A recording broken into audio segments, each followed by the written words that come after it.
चलिए एक दृश्य की कल्पना करते हैं। एक तरफ 100 साल पुराना दुनिया का सबसे बड़ा बैंक है।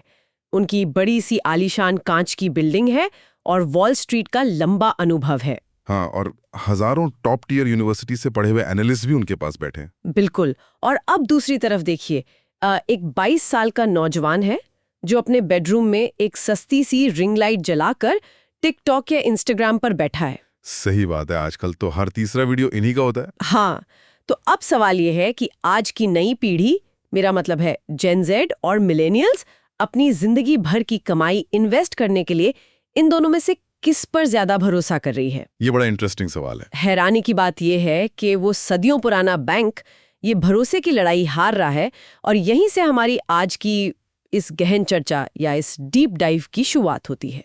एग्जैक्टली। और हमारा आज का मिशन सिर्फ आंकड़े इकट्ठा करना नहीं है। नहीं, बिल्कुल नहीं। जैसे आधा आधा खताना, जो जेनाई प्रॉम्प्ट इंजीनियरिंग एकेडमी के फाउंडर हैं, उन्होंने अपने learn to learn test and score system में बहुत साफ तौर पर कहा है कि सिर्फ जानकारी जमा कर लेना सीखना नहीं होता। सही कहा आपने।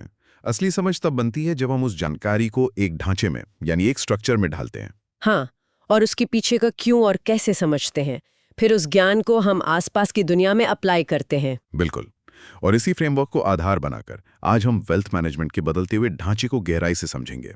तो चलिए इसको थोड़ा विस्तार से समझते हैं। आज हमारे पास जो रिपोर्ट है, the future of holistic wealth and digital financial resilience, वो केवल पैसों के बारे में नहीं है। हाँ, वो इस बारे में है कि पैसा, तकनीक और इंसानी मनोस्तुति किस तरह एक नया आकार ले रहे हैं। ये हुक सच में बहुत ही गहरी सच्चाई को सामने लाता है। देखिए, जब हम आर्थिक सुरक्षा की बात करते हैं तो आमतौर पर दिमाग में केवल नंबर्स या इंटरेस्ट रेट्स आते हैं। राइट। या फिर स्टॉक मार्केट के ग्राफ्स। राइट। Boring numbers. हाँ। पर आज हमारे सामने जो विस्तृत रिपोर्ट है वो एक बिल्कुल अलग कहानी बयां करती है। तो इस विषय की गहराई आखिर किस बात में छुपी है? इसमें कि आने वाले कल की आर्थिक चिंताओं को कैसे दूर किया जा सकता है।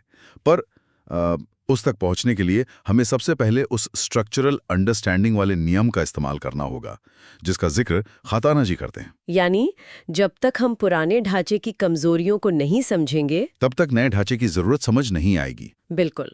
रिपोर्ट स्पष्ट रूप से बताती है कि फाइनेंशियल एडवाइस का जो पुराना फ्रेमवर्क था वो बहुत ज्यादा एक्सक्लूजनरी था। एक्सक्लूजनरी होने का क्या मतलब हुआ यहाँ? इसका मतलब ये है कि बेहतरीन आर्थिक सलाह सिर्फ कुछ चुने हुए पहले से अमीर लोगों तक ही सीमित थी।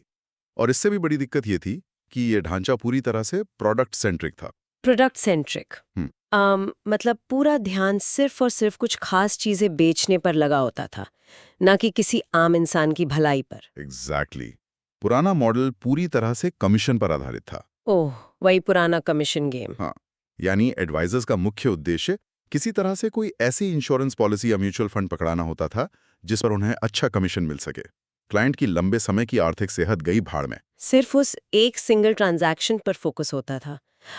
लेकिन रिपोर्ट के अनुसार अब जो नया मॉडल उभर रहा है वो इंक्लूसिव है। बिल्कुल। ये होलिस्टिक वेलबींग यानी संपूर्ण आर्थिक स्वास्थ्य पर जोर देता है। पर यहाँ एक बड़ा सवाल ये उठता है कि ये बदलाव अचानक क्यों आ रहा है? रिपोर्ट में जियोपॉलिटिक्स और डेमोग्राफिक्स का जिक्र है, यानी आबादी और राजनीति के बदलते पैमाने। सही पकड़ा आपने। ये थोड़ा और विस्तार से समझाने लायक मुद्दा है। अगर हम इसको बड़े पैमाने पर देखें तो इसके पीछे दो बहुत बड़े कारण हैं। पहला है राज्य या सरकारों द्वारा दी जाने वाली पेंशन स्कीम्स का लड़खड़ाना। सरकारी पेंशन का फेल होना। राइट। दुनिया भर में, खासकर विकसित देशों में, बर्थ रेट कम हो रहा है और आबादी का एक बड़ा हिस्सा बूढ़ा हो रहा है। इसका असर ये होता है कि टैक्स भरने वाले नौजवान कम हैं और पेंशन लेने वाले बुजुर्ग ज्यादा हैं। एग्जैक्टली। सरकारें इन पेंशन दायित्वों को निभाने में खुद को असमर्थ पा रही हैं। इसलिए लोगों का सरकारी आर्थिक सुरक्षा पर से भरोसा उठ रहा है। ये तो काफी डरावना है। और दूसरा बड़ा कारण क्या है? दूसरा बड़ा कारण है मेडिकल साइंस की बेहतरीन तरक्की। आज लाइफ एक्सपेक्टेंसी यानी औसत आयु काफी बढ़ गई है। लोग ज्यादा लंबा जी रहे हैं। हाँ, अगर कोई इंसान 60 साल की उम्र में रिटायर होता है तो बहुत आसान है कि उसे अगले 30 साल तक बिना किसी एक्टिव आमदनी के जीना पड़े। वेट, 30 साल बिना आमदनी के? ये तो सच में सोचने वाली बात है। ऐसे में सिर्फ एक साधारण रिटायरमेंट प्लानिंग जिसमें कुछ पैसे बैंक में जमा कर दिए गए हों वो बिल्कुल काफी नहीं रह जाती। यहाँ जरूरत पड़ती है लाइफ लॉन्ग फाइनेंशियल रेजिलियंस की। लाइफ लॉन्ग फाइनेंशियल रिजिलियंस यानी एक ऐसी आर्थिक लचीलापन जो जिंदगी के लंबे सफर में आने वाली हर अनिश्चितता, हर इन्फ्लेशन स्पाइक या किसी भी अचानक आई मेडिकल इमरजेंसी में सुरक्षित रख सके। एकदम सही। इस स्थिति को अगर एक आसान उदाहरण से समझाया जाए ना, तो ये बिल्कुल वैसा है जैसे एक पुराने जमाने का डॉक्टर और एक आज के जमाने का लाइफस्टाइल कोच। वाह, ये बढ़िया एनालॉजी है। कैसे? देखिए, पहले क्या होता था कि किसी आम व्यक्ति को सर्दी होती थी तो वो डॉक्टर के पास जाता था, डॉक्टर ने एक दवा दी, अपना कमीशन या फीस ली और बात खत्म। फिर कभी पेट दर्द हुआ तो एक और अलग दवा दे दी। सही बात है। हर छोटी बड़ी तकलीफ के लिए एक अलग दवा, जो कि उस कमीशन बेस्ड फाइनेंशियल प्रोडक्ट की तरह है। लेकिन आज का जो नया होलिस्टिक वेल्थ मॉडल है वो एक शानदार लाइफस्टाइल कोच की तरह काम करता है, जो सिर्फ बीमारी आने का इंतजार नहीं करता। बिल्कुल, वो डाइट, नींद के पैटर्न, रोजाना की एक्सरसाइज और मानसिक तनाव सबका गहन अध्ययन करता है ताकि शरीर इतना मजबूत और लचीला बन जाए कि बीमारी का असर ही ना हो। आर्थिक दुनिया में भी यही हो रहा है। ये बहुत ही सटीक और बेहतरीन उदाहरण है। सिर्फ एक इंश्योरेंस पॉलिसी काफी नहीं है, टैक्स प्लानिंग, डेट मैनेजमेंट और इमरजेंसी फंड्स का एक संपूर्ण ढांचा चाहिए। हाँ, वही होलिस्टिक अप्रोच। पर देखिए, इस नए लाइफस्टाइल कोच वाले होलिस्टिक मॉडल में एक बहुत ही गंभीर रुकावट है, एक टेंशन है जिसे समझना जरूरी है। कैसी रुकावट? अगर ये होलिस्टिक मॉडल सच में इतना अच्छा और फायदेमंद है तो आखिर हर कोई इसका फायदा क्यों नहीं उठा रहा? इसका सीधा सा और चुभने वाला जवाब हमारी रिपोर्ट देती है, भरोसे की कमी, यानी ट्रस्ट डेफिसिट। Trust deficit. और यहीं से ये पूरा मुद्दा सिर्फ आर्थिक ना रहकर इंसानी साइकोलॉजी यानी मनोविज्ञान की तरफ मुड़ जाता है। ये ट्रस्ट डेफिसिट का मुद्दा मुझे बहुत ही दिलचस्प लगता है। आमतौर पर माना जाता है कि लोग बस जागरूक नहीं हैं, इसलिए बेहतर प्लान नहीं चुनते। हाँ, सबको यही लगता है। लेकिन यहाँ बात जागरूकता की नहीं बल्कि विश्वास की है। क्या सच में लोग पुराने कमीशन वाले मॉडल्स पर भरोसा करना छोड़ चुके हैं? बिल्कुल छोड़ चुके हैं, और डेटा इस बात का पुख्ता प्रमाण देता है। रिपोर्ट में एक आंकड़ा पेश किया गया है जो सच में चौंकाने वाला है। क्या आंकड़ा है? यूरोप के लगभग 2/3 यानी करीब 66% वयस्क उस फाइनेंशियल एडवाइस पर बिल्कुल भरोसा नहीं करते जो उन्हें दी जाती है। वेट, 66%? हर 3 में से 2 लोग? हाँ, सोचिए इस बारे में।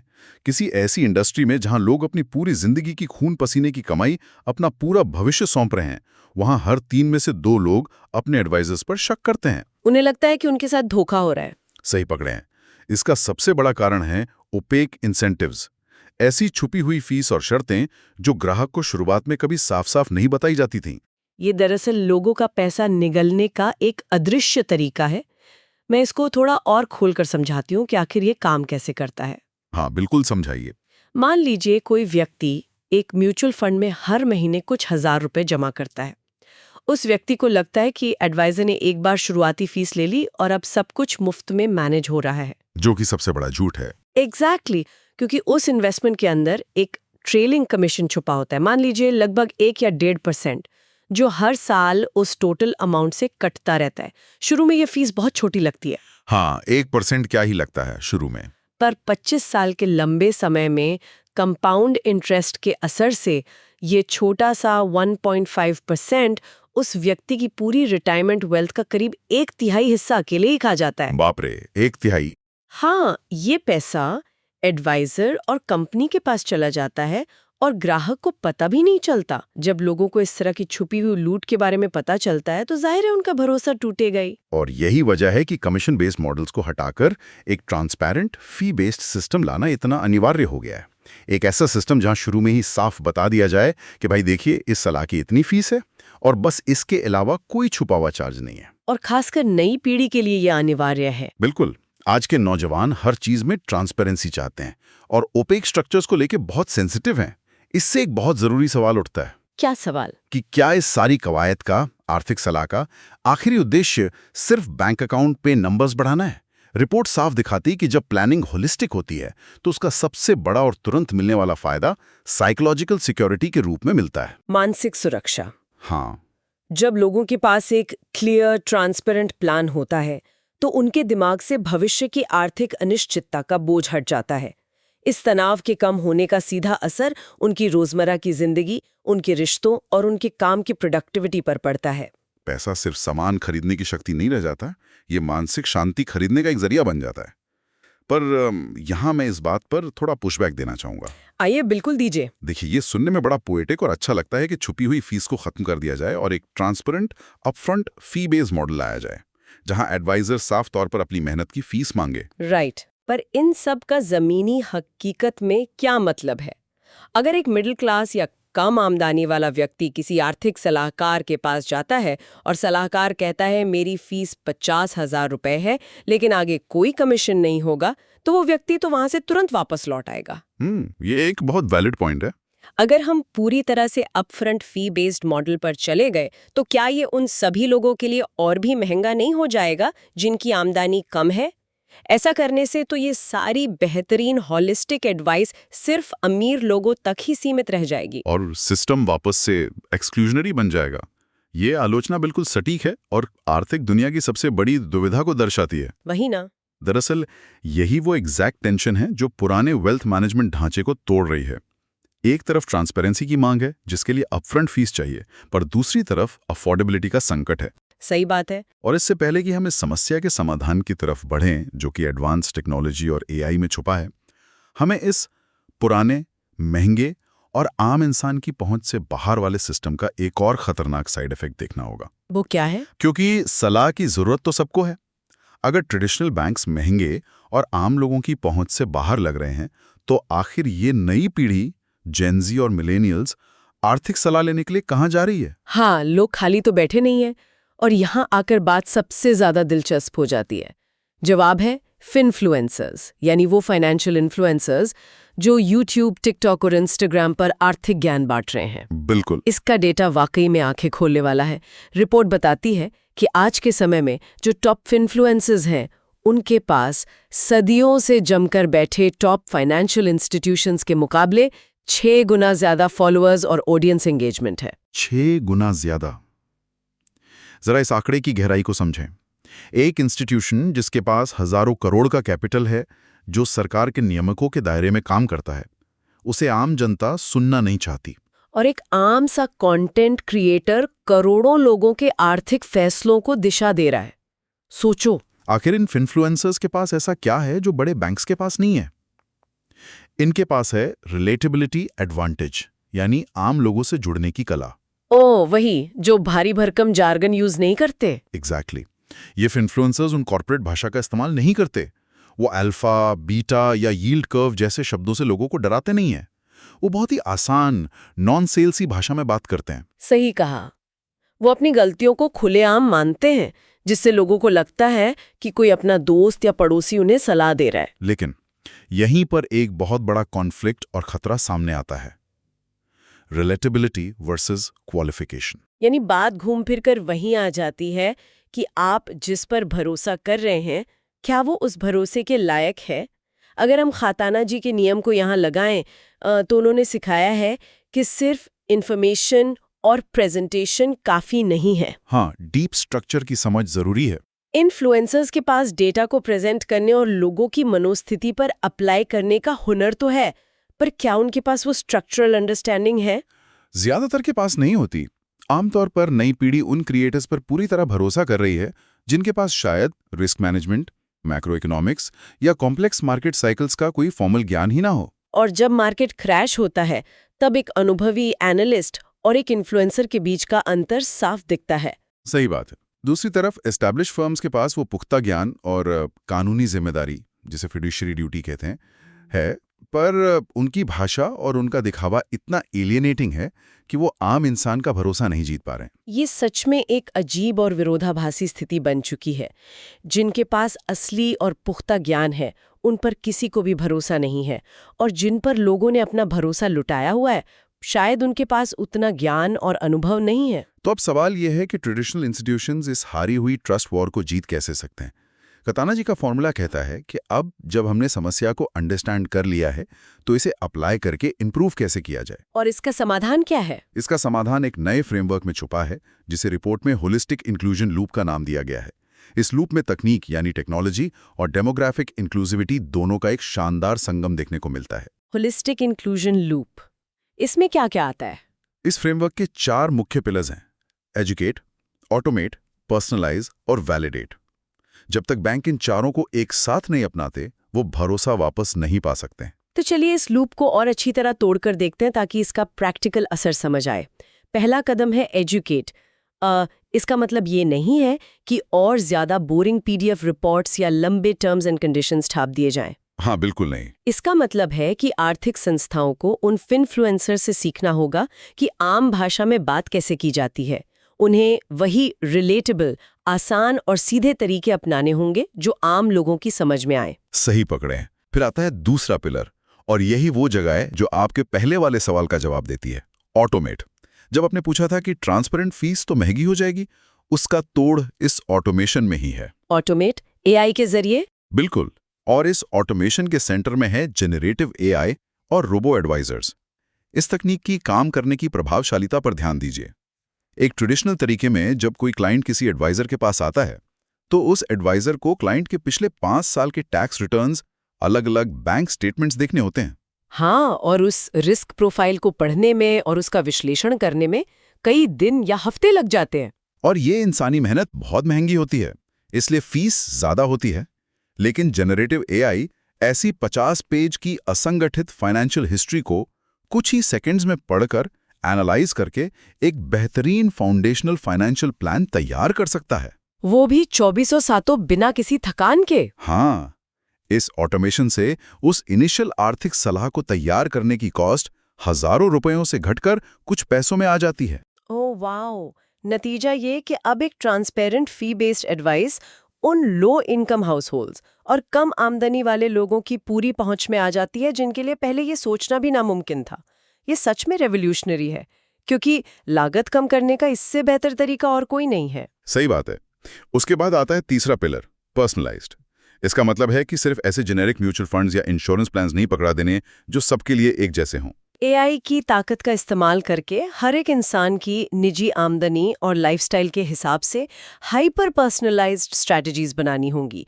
जैसे मान लीजिए कोई गिग इकोनॉमी में काम करता है जहां आमदनी हर महीने ऊपर नीचे होती है, राइट। तो उसकी लाइफ लॉन्ग रेजिलियंस स्ट्रैटेजी किसी 9 to 5 सरकारी नौकरी वाले व्यक्ति से बिल्कुल अलग होगी ना। एग्जैक्टली।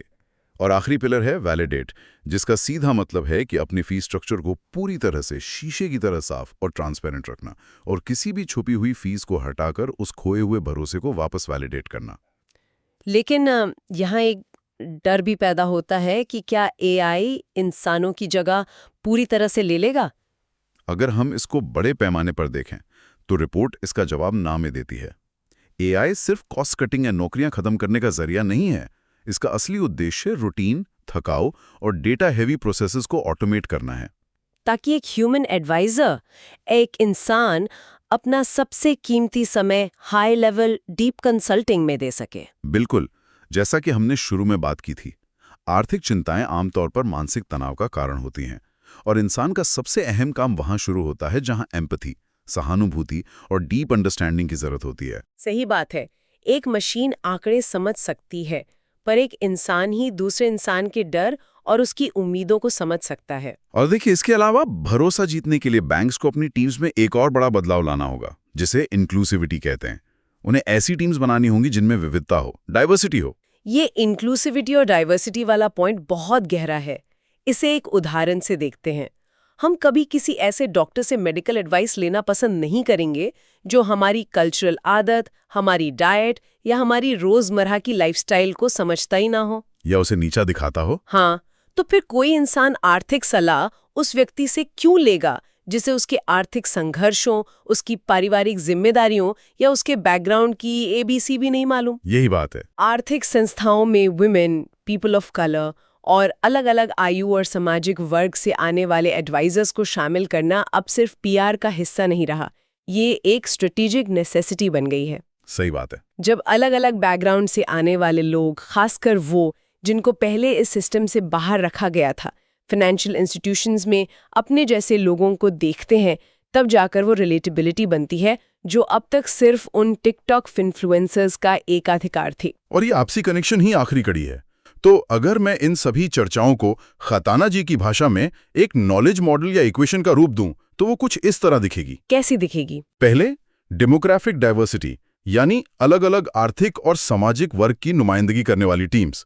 इनको जोड़िए डिजिटल ऑटोमेशन के साथ, यानी एआई और रोबो एडवाइस के साथ, जो कॉस्ट को कम करते हैं। जब ये दोनों मिलते हैं तो पैदा होता है ट्रांसपेरेंट ट्रस्ट तक काम करता है, तो एक आम इंसान की जिंदगी में आती है सिस्टेमिक फाइनेंशियल रेजिलियंस, ऐसी आर्थिक मजबूती जो किसी ग्लोबल पैंडेमिक, मार्केट क्रैश या निजी इमरजेंसी के आगे टूटती नहीं है। क्या बात है! ये पूरी रिपोर्ट और नए वेल्थ ढांचे का निचोड़ है। इन सभी एलिमेंट्स का एक साथ आना बहुत जरूरी है। कोई भी एक हिस्सा अकेले इस आर्थिक क्रांति को अंजाम नहीं दे सकता। वाकई, इस गहन विश्लेषण को अगर समेटा जाए तो एक बात बिल्कुल शीशे की तरह साफ हो जाती है कि जिंदगी भर की आर्थिक लचीलापन अब कोई लग्जरी नहीं रह गई है। ये आज की सबसे बड़ी जरूरत है। आज और आने वाले कल में ट्रस्ट यानी भरोसा ही सबसे कीमती करेंसी है, और बिना पूरी ट्रांसपेरेंसी और ईमानदारी के इस करेंसी को कमाया नहीं जा सकता। ट्रेडिशनल इंस्टीट्यूशंस को अपने अहंकार को किनारे रखकर उन नई पीढ़ी के इन्फ्लुएंसर्स से रिलेटेबिलिटी सीखनी होगी, पर साथ ही उन्हें अपने ज्ञान और अपनी कानूनी जिम्मेदारी पर भी उतना ही अटूट रहना होगा। इन दोनों का मिलन ही आगे का रास्ता तय करेगा। और ये सारी जानकारी और विश्लेषण तब तक पूरी तरह से बेकार है जब तक इसे निजी जिंदगी में उतारा ना जाए। खताना जी के शब्द यहाँ मार्गदर्शन करते हैं।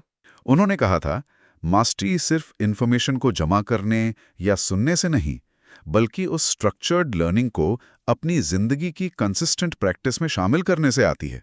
बिल्कुल।